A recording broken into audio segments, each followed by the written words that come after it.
एक बारिश भरी रात गॉथम सिटी में बैटमैन जोकर का पीछा करते हुए छतों पर भाग रहा था।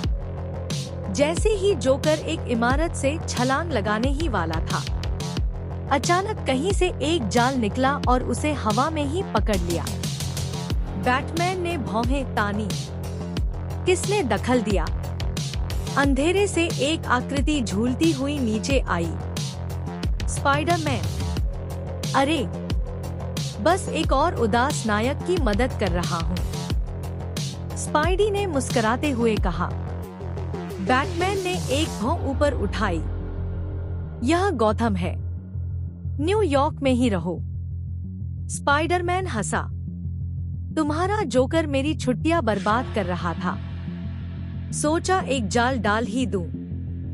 तभी अचानक एक जोरदार धमाका हुआ और आसमान रोशनी से चमक उठा।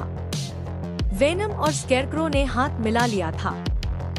बैटमैन ने गहरी सांस ली। लगता है आज की रात ओवरटाइम करनी पड़ेगी। स्पाइडरमैन ने उंगलियां चटकाई। Tag team? बैटमैन ने सिर हिलाया। बस मुझे धीमा मत करना। अगर एक बार मुस्कुरा दो तो वादा करता हूँ। स्पाइडी ने मजाक किया। और फिर ये अनोखी जोड़ी एक साथ कूद पड़ी। जालें उड़ती रही, बैटरैंक्स घूमते रहे। दो दुनियाओं के नायक एक साथ भिड़े, एक ऐतिहासिक रात के लिए।